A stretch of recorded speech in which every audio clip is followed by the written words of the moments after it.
Boa tarde a todos, sejam bem-vindos. Eu acho que não tem ninguém de primeira vez hoje, ou tem? Que levanta a mãozinha, tem? Opa! Seja mais bem-vinda ainda e receba a nossa casa com muito amor, com muito carinho. Estamos então todos agora conectados com a espiritualidade que já está aqui presente. Então eu trouxe a lição que me foi dada hoje, a lição de número 97 do livro Palavras de Vida Eterna, do Chico Xavier, pelo Espírito Emmanuel. Nós temos esse livro, falando aqui para minha colega nova, que foi adotado este ano para a gente passar as lições para vocês. E nessa lição está escrito assim, o título é Pai e Filho. Logo assim, lendo aqui um pequeno trecho de Lucas, capítulo 15, versículo 20, diz assim: E levantando-se foi para o seu pai, e quando ainda estava longe, o pai chegou a vê-lo, moveu-se de íntima compaixão, e correndo, lançou-lhe ao pescoço e o beijou. Aí, de repente, a gente se lembra que essa lição, ela nos remete à parábola do filho pródigo.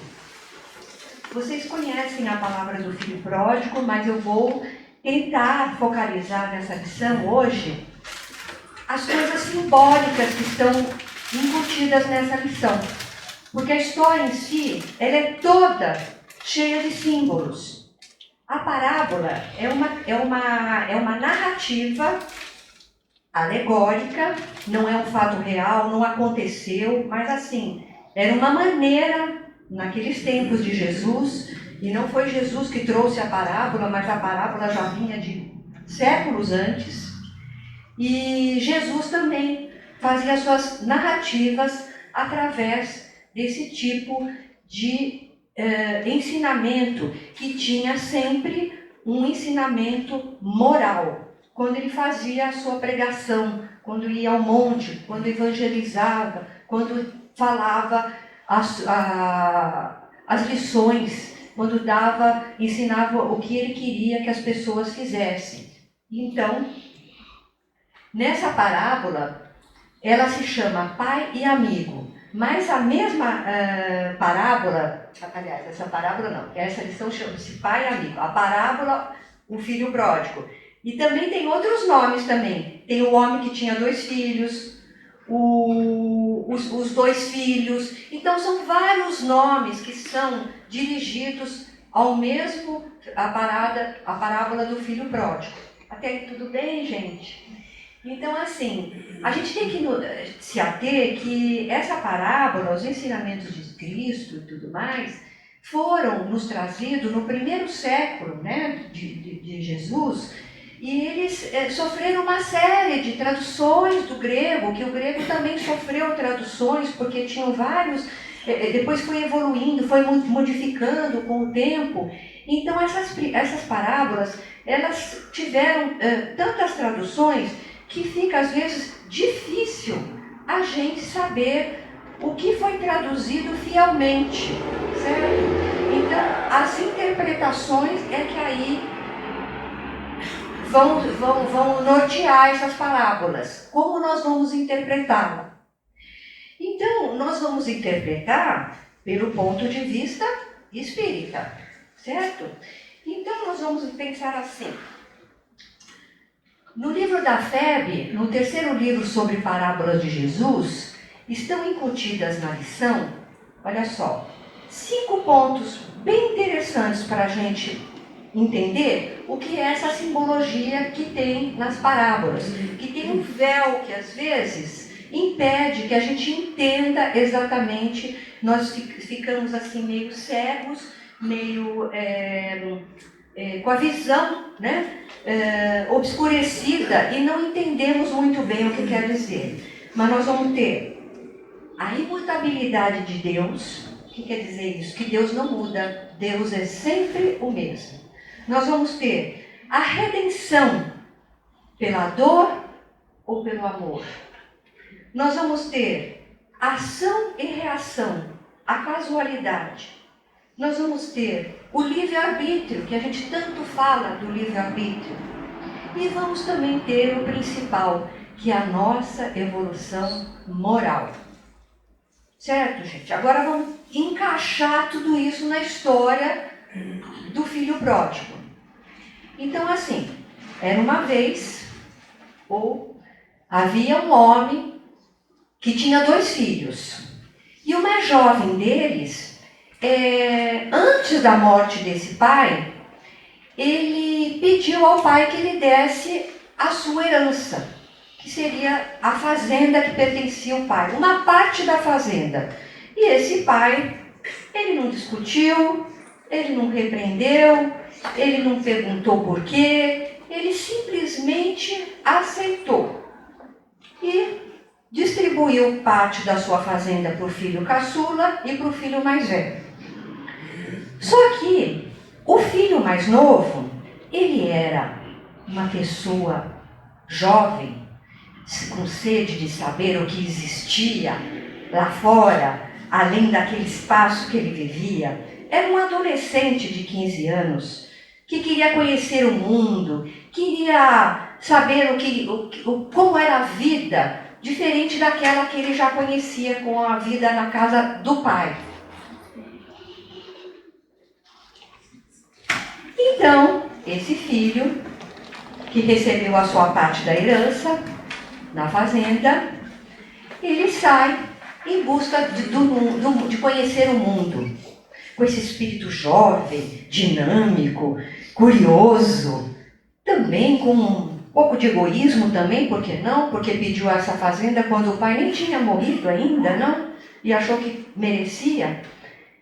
E ele parte para o mundo afora, vai para terras longínquas, desaparece. Mas um dia, nessas mesmas terras longínquas, ele percebe que a vida dele vai lhe dando uma insatisfação muito grande, porque ele vai levando uma vida desregrada. Ele perde todo o dinheiro que ele tinha, gastando muito numa vida dissoluta, numa vida desregrada, numa vida promíscua. Ele fica até com fome. A fome era tanta que um certo cidadão dessa terra, um dia, pediu para ele que cuidasse dos seus porcos, que apacentasse os seus porcos, e ele foi. E ele foi porque ele estava morrendo de fome, ele não tinha mais condições de se sustentar, vivia miseravelmente, como um mendigo. E ele então vai para essa fazenda, na fazenda desse cidadão, cuidar dos porcos. Os porcos eram alimentados com alfarrobas, ou bolotas, que nem eles chamavam, e ele falava: estou tão desesperado que eu até vou comer essas alfarrobas que os porcos comem. Quer dizer, chegou a uma posição de total falência de qualquer coisa, tanto material quanto espiritual. Essa pessoa chegou ao fundo do poço, né? Então, a gente vai pensar assim: nessa necessidade desse filho vivenciar essas experiências novas, ele teve liberdade, mas ele também adquiriu uma série de outras coisas que foram caminhos que ele escolheu, de acordo com o seu livre-arbítrio. Mas esses caminhos foram bons? Foram do bem? Não. Foram totalmente errados. Totalmente desviaram-se do que seria o Evangelho, de acordo com o que Jesus queria que todos nós, inclusive dando o seu exemplo do filho pródigo, no exemplo do filho pródigo, ele diz então o que deveria ser feito. Por isso que é importante a gente prestar atenção nessa parábola. Gente, tem muita coisa bacana para a gente prestar atenção. E assim, às vezes a gente aprende uma parábola, né, e acha que assim, mas isso é lá no tempo de Jesus, já passou, já foi, ninguém mais tem interesse nisso, né? E fica esquecida ali. Mas para que a gente está aqui aprendendo? Para que a gente está ouvindo lições? Por que tem gente que vai assistir às aulas da doutrina, né? Vem às palestras? É para ouvir isso e deixar no canto, ali guardadinho, o livro fechado? Não. É para a gente, quando a gente estiver num momento assim, difícil, a gente lançar mão dessa palestra, dessa parábola, entre outros ensinamentos, né? E pensar que isso pode ser uma luz para a gente tomar na hora consciência do que a gente serve de orientação para a nossa vida. Bom, continuando, a ação e reação. Então vamos lá. O filho mais jovem, ele sai da tutela do pai, ele sai da casa paterna, ele não tem mais a proteção. Na casa paterna ele tinha tudo, ele tinha amor, ele tinha comida, ele tinha uma família, tinha o seu irmão, ele largou tudo isso para fazer essa vida. Então, esse sofrimento que ele teve, esse sofrimento é, vamos dizer assim, o que a gente chamaria de casualidade, ação e reação. Porque tudo que ele fez e o sofrimento dele foi a reação de tudo isso que ele passou nessa vida desregrada, certo? Então, o que foi a reação? Foi a fome, foi o desespero, foi tudo isso que levou ele a, de repente, a cair em si. Ele caiu em si. Então, quantas vezes a gente está numa situação assim difícil, a gente fica desesperada, não encontra uma solução.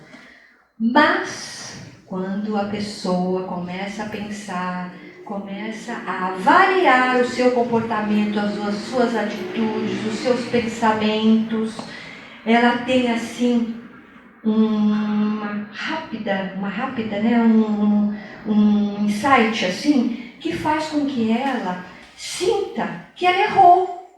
Não foram os outros que erraram. Ela mesma, ela foi o principal agente dos seus erros, porque ela escolheu assim. Mas aí o que ela faz? Ela vai sentar no chão, vai chorar, vai ficar se lamentando, reclamando? Não. O filho pródigo ainda teve uma luz, aquela luz que está dentro de nós, que o iluminou, a luz, a sementinha que está ali plantada. E essa luz falou: levanta-te, ergue-te, você não pode ficar assim. Você aconteceu tudo isso, não foi por acaso. Então agora você tem que melhorar. E ele falou: eu vou me erguer, eu vou voltar à casa do meu pai, eu vou dizer que eu errei, eu vou trabalhar para pagar tudo que ele fez por mim, tudo aquilo que eu perdi, eu vou restituir para ele com o meu trabalho. Então eu vou voltar, eu vou pedir perdão, eu reconheci que os meus erros e eu então vou tentar ter uma aproximação com esse pai. Então,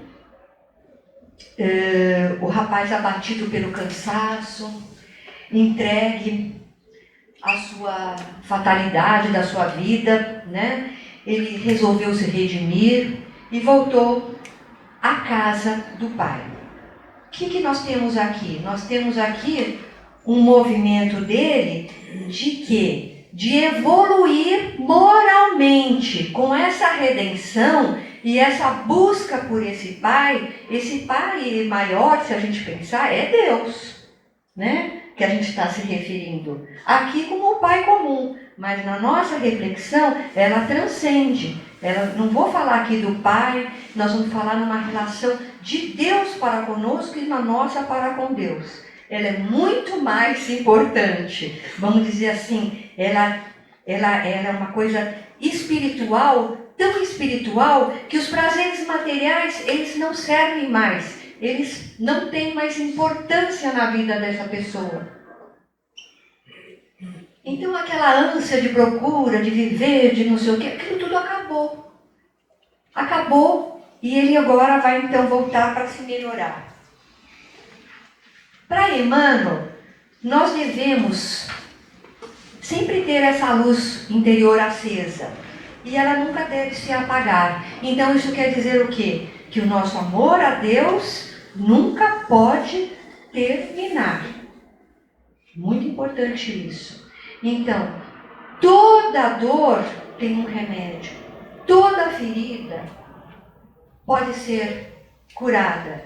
É só a gente lembrar que Deus é nosso Pai e que por mais que a gente fale, por mais que a gente faça, por mais que a gente o abandone, Ele sempre vai nos acolher de braços abertos. Não importa. Porque sabe qual é o principal moral dessa história? Alguém quer dar um chute aí? Certeiro? Qual é o principal moral da história aqui? A moral da história que a gente está falando.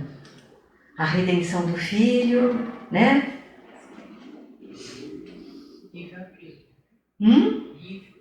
Livre-arbítrio teve redenção, teve tudo isso.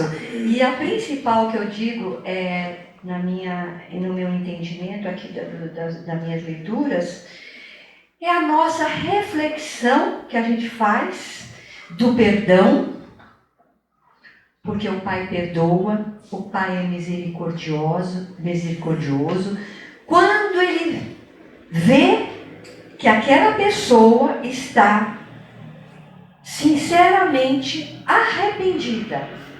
Então, esse trabalho do retorno da ovelha desgarrada, né, ao retorno do filho, é a coisa mais importante. Então, se a gente analisar isso numa conjuntura aqui nossa, aquela alma perdida que está cometendo crimes lá fora, a gente sabe, no nosso entendimento aqui através da televisão, né, que eu digo, depois a gente vê aquela alma, não tem mais o que fazer com aquela pessoa, porque ela já está tão, já fez isso, já matou, já roubou, né? Será que tem perdão? Será que tem salvação para essa pessoa?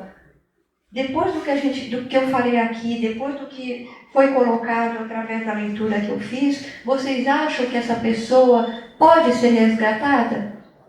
Pode. Não importa. A hora, quando, mas ela vai.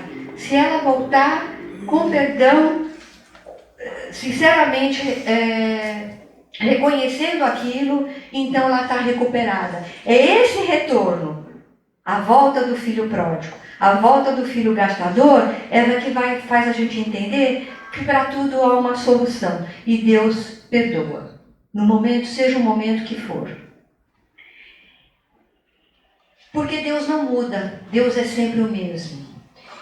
E para terminar a nossa história, então, já dando uma conclusão no trabalho aqui da nossa lição de hoje, então, esse filho percebeu que estava levando uma vida desgraçada e que lá na fazenda, os serviçais, os funcionários, funcionário não é bem a palavra, mas assim, os empregados de seu pai, os serviçais, né, da época, eles recebiam comida, eles tinham roupa, eles tinham uma vida boa, eles comiam, plantavam, enfim. E ele estava passando por necessidades tão horríveis, né? Para sobreviver, não tinha mais, ele falou, eu vou voltar. E aí quando o velhinho, o ancião, né, o pai dele, de repente, isso depois de muito tempo, vê aquele filho lá de longe, né? Voltando, maltrapilho, judiado, doente, descomposto. Ele não espera, ele vai correndo até o filho. Ele vai correndo e abraça o filho, e beija o filho. E a coisa é tão maravilhosa que o resto tudo passou. Só ficou aquele momento, o elo entre o pai e o filho, que foi restabelecido.